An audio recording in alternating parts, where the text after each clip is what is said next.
Welcome in, everybody, to another episode of the Pretend GM Fantasy Football Show. I'm Alfredo Brown, and today I'm taking a look at some players that should be bouncing back in 2026. These are my positive regression candidates. Yes, positive regression is a thing. Look it up. Regression just means they're going back to normal here. And for a lot of these players, some of them have a norm that we are used to.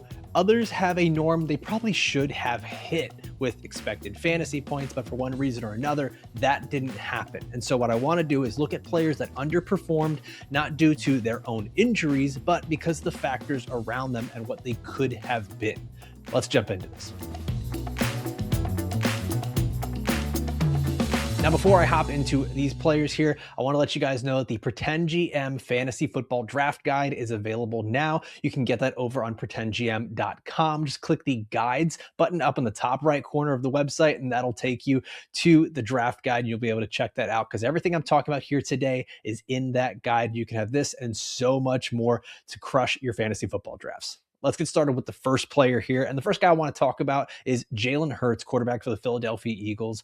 Last year, actually had a career high in passing touchdowns, in 25 last season, which was kind of different. The Eagles were doing a lot of passing near the goal line, not something that we were used to seeing, but with Hurts, he had only 8 rushing touchdowns, his lowest total as a starter in his career.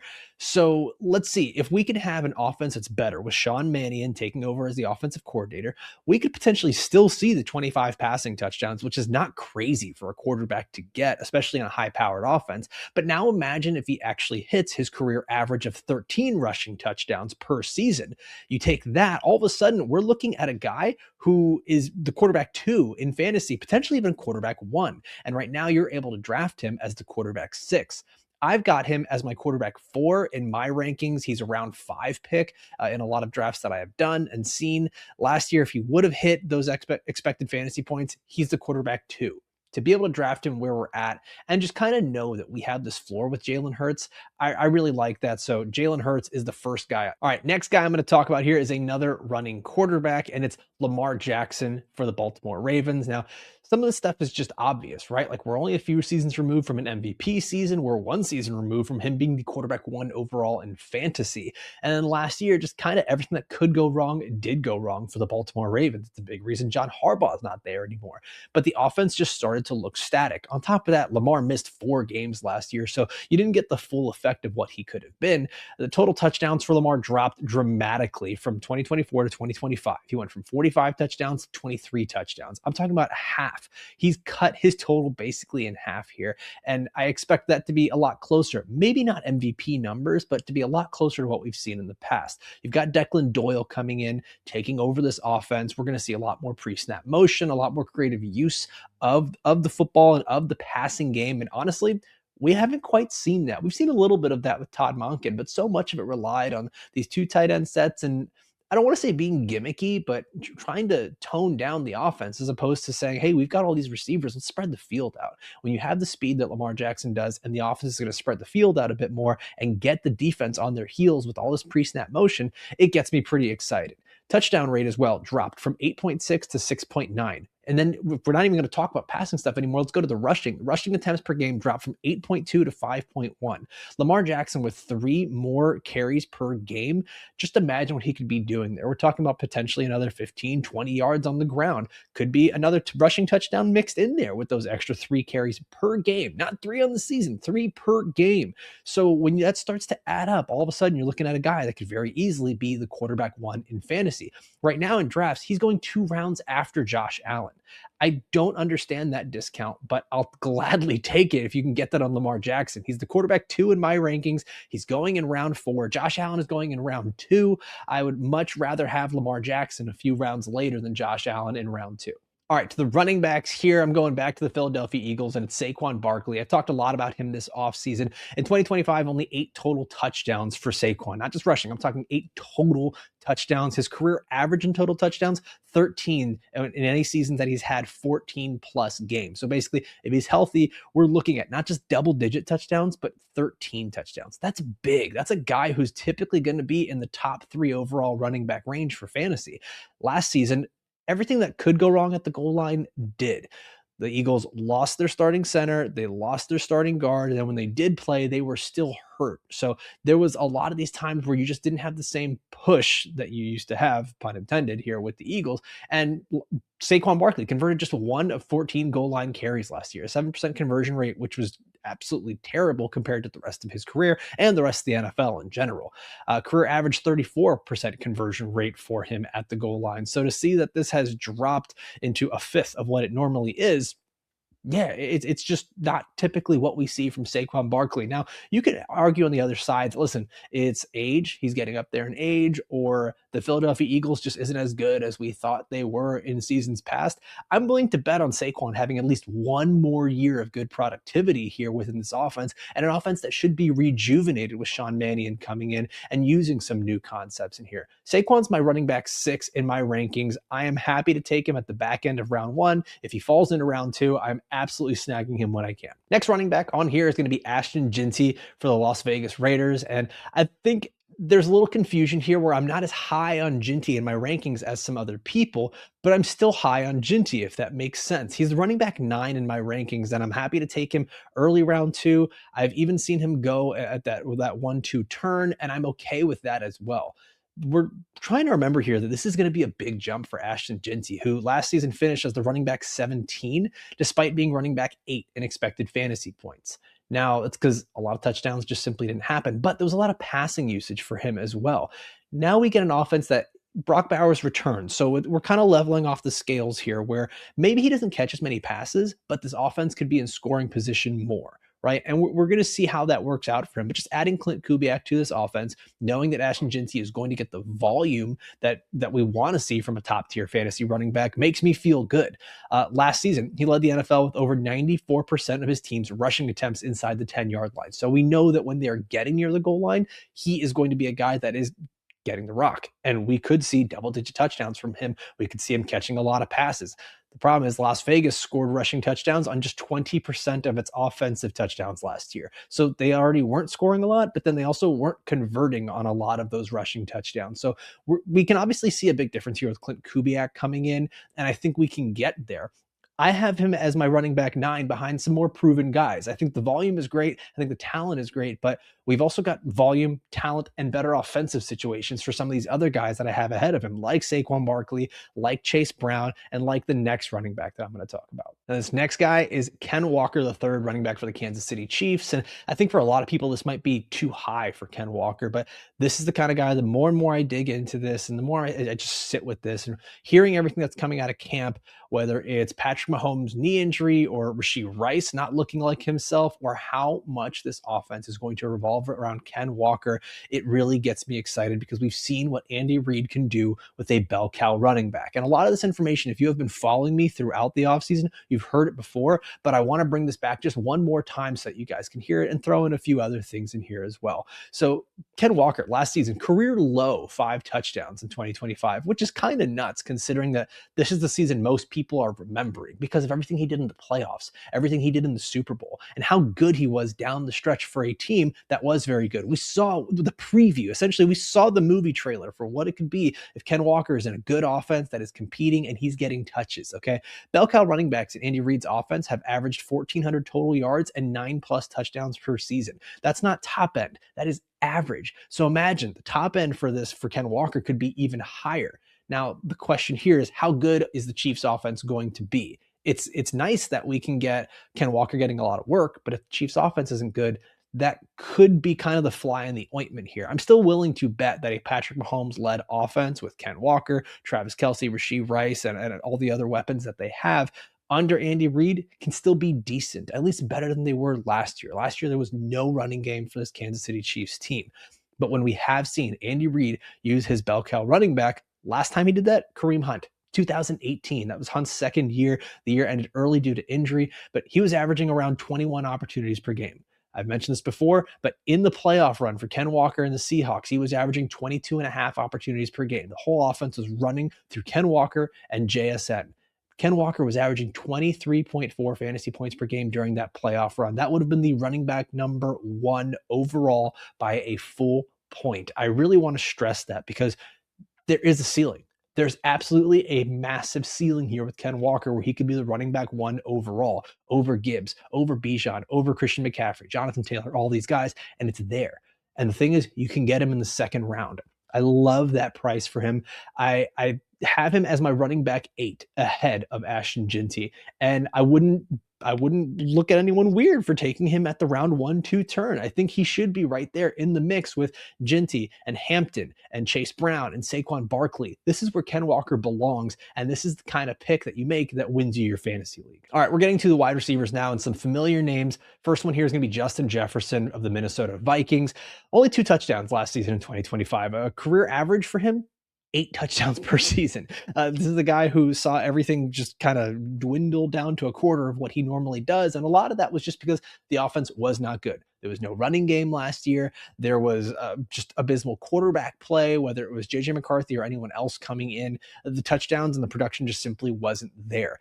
54.4 fantasy points below expectation on the season for Justin Jefferson would have made him the wide receiver 7 in total fantasy points. He is my wide receiver 5 this year for fantasy football, which that feels kind of weird, but I've got him behind Amon-Ra St. Brown. I've got him behind JSN, Puka Nacua, Jamar Chase, and having him at the wide receiver 5 or even wide receiver 6 where I've got CeeDee Lamb, that feels like the good spot for them. And with Justin Jefferson, 11.1% team touchdown rate last season for the Vikings was in the bottom 24th percentile. I don't expect that to happen again in a Kevin O'Connell-led offense. Now with Kyler Murray being announced as the starter, I still have plenty of my qualms with Kyler, and I wonder if he'll be able to play the full year, if he'll start the full season, or even how good he will be. But when you take a look at what Kyler has done with other receivers previously, his wide receiver 1s in his offense, when he plays a full season or at least 14 games, they average around 6 touchdowns. That gets Justin Jefferson a lot closer to his typical average of 8 touchdowns per season. Now, if we hit a ceiling with both of these guys and Justin Jefferson's playing well, the Kevin O'Connell Vikings offense is moving the ball, and Kyler Murray has himself a great season like everyone thinks could happen, then yeah, Justin Jefferson not only pays off his price, but we're back in wide receiver 1 overall territory. So expect a bounce back. And that's the thing I want to also be clear on here. Bounce back and positive regression, they can happen. It doesn't necessarily mean that that player is going to be better than they have ever been. It means that we'll see a return to what they have been prior. So yeah, Justin Jefferson doing better than last year is not some outrageous claim that I'm making or some brilliant analysis, but I am simply showing through this data and through some, I would say just some remedial analysis here. We're going to see a guy that probably returns close to what he's been in the past. So if you see him in round 2 of your fantasy drafts, you can draft him with a lot more confidence. All right, similar player here, wide receiver CeeDee Lamb. I mentioned him before. He is my wide receiver 6 in my rankings, just behind Justin Jefferson. Last year, 36.2 fantasy points below expectation on the season would have made him the wide receiver 8 in total fantasy points. He only had 3 touchdowns last year. This is a guy who's had a career average touchdowns of 7.6, so nearly 8 touchdowns per season, very similar to Justin Jefferson. The whole thing was George Pickens came in last year, caught a lot of touchdowns. Now, this is not me saying George Pickens won't catch a lot of touchdowns or that George Pickens should somehow regress or be worse or that that's not who he's going to be. But we might see a slight statistical regression in the touchdown department for Pickens, as well as Jake Ferguson, who caught a lot of touchdowns as well. So if we see those guys regress just ever so slightly, I'm talking 2 or 3 touchdowns apiece, and maybe some of those are going towards CeeDee Lamb. Also, Javonte Williams had double-digit rushing touchdowns last year, a number that may not repeat. So we've got a high-powered offense, a passing-heavy offense with Dak Prescott and Brian Schottenheimer. Now we're talking about CeeDee Lamb maybe getting back to his typical touchdown production while also maintaining his high target share and everything else that he puts into his production in fantasy. He's a guy who, like, listen, I'm not turning over the tables and trying to get him in the first round. If he falls to me, great. That's why I have him as my wide receiver 6 in my rankings. I think he's a slam dunk second round pick if he falls there. I've seen a lot of starts where people are going on this turn of round 1 to round 2, where it's Justin Jefferson and CeeDee Lamb. I think that's an awesome way to start. I'm typically trying to target running backs in those early rounds, but if those guys are falling to me at the turn, I think I'll take that and be happy with that and try to adjust my build in fantasy by looking at some running backs in different rounds. All right, another receiver here who this one, it's hard for me to call this a positive regression or a bounce back because we don't have a track record here, but Emeka Egbuka for the Tampa Bay Buccaneers, I think should see some positive regression based on what we saw last year. We saw a guy who started off hot and then just progressively grew colder as the season went on.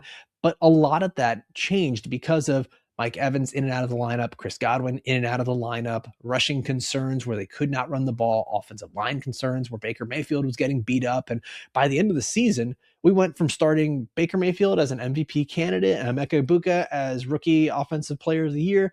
And then by the end, we were just like, oh man, the Bucs are really disappointing. And so much of that happened because Baker Mayfield got absolutely thrashed. If you have not seen the docu-series on Netflix, Quarterback, I suggest just watch that a little bit so you can see what Baker Mayfield was going through and how the Tampa Bay Buccaneers offense was just struggling to get anything going.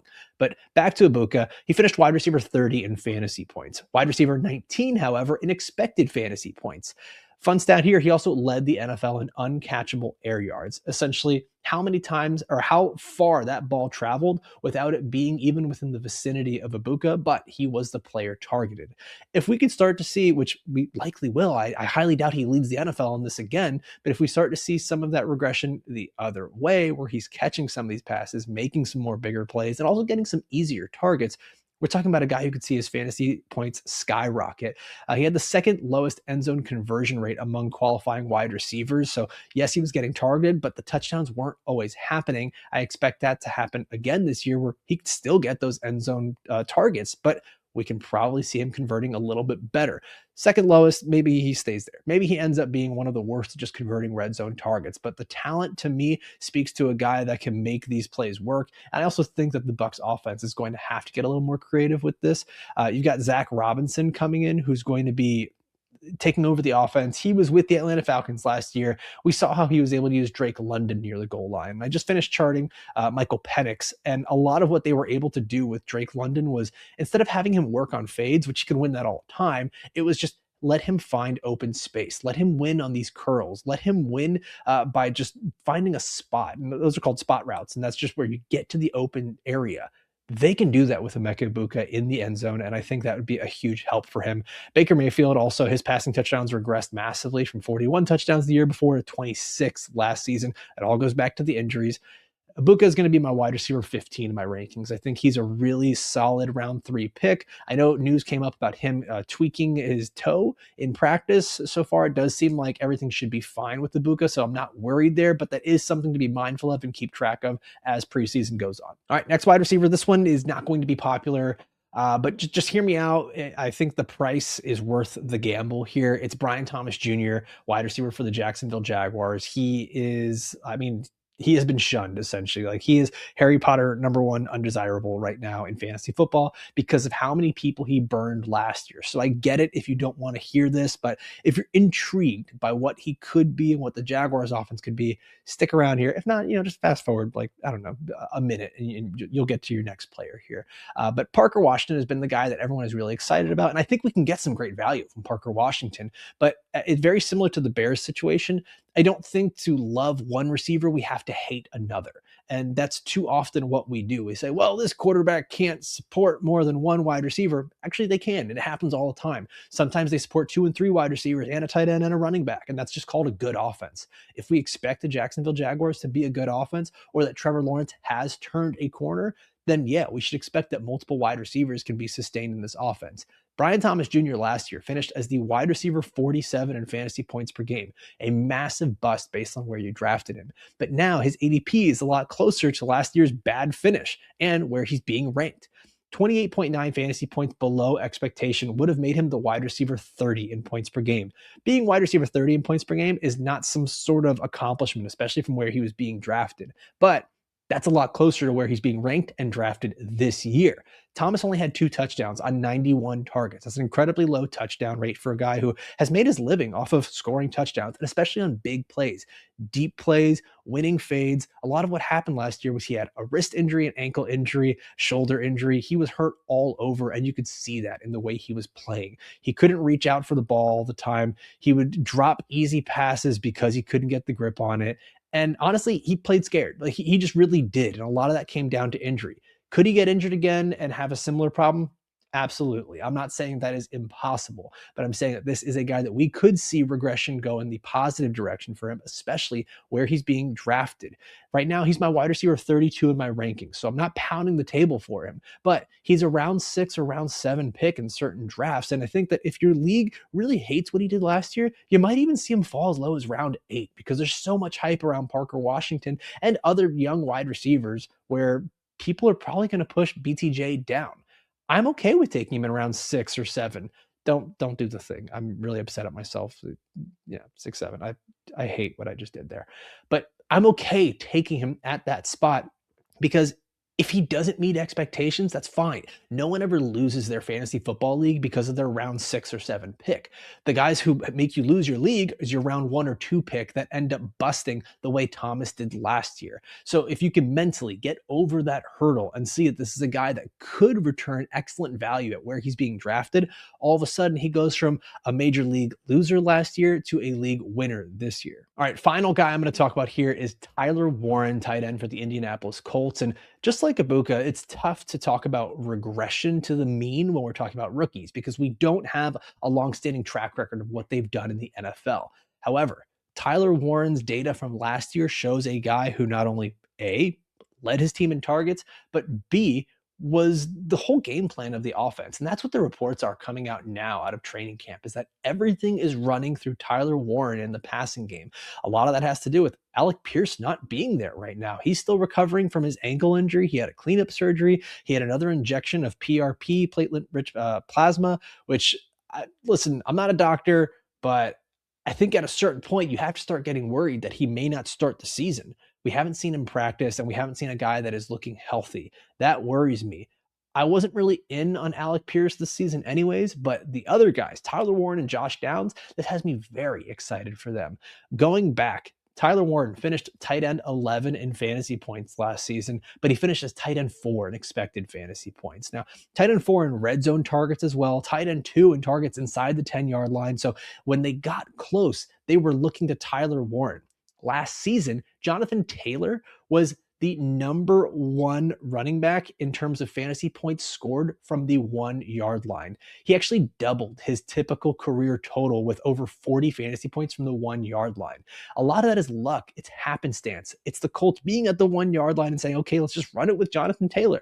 Now, what happens if on a couple of those instances, they're at the 3 or 4-yard line and they're saying, finally, we can work on some of these plays we've been using where we need to get Tyler Warren more involved. He's a better option for us when we're a little bit further away from the goal line. This doesn't mean they're not going to use Jonathan Taylor at the goal line, so don't write that and say that. Obviously, I'm not stupid. I get it. They're going to keep using JT, but Tyler Warren's touchdown upside grows. Daniel Jones ended up missing the final 5 games last year due to the Achilles injury. He looks healthy. All the reports are glowing about him out of camp, but one thing we could see is that maybe he's not running as much as he has in the past. So this could be good for the Colts' overall passing offense, but maybe Daniel Jones isn't as valuable for fantasy. That makes Tyler Warren the easy target for him on dropbacks. It makes Jonathan Taylor a guy who could catch more passes, and Josh Downs another guy who could be catching a lot more easy passes.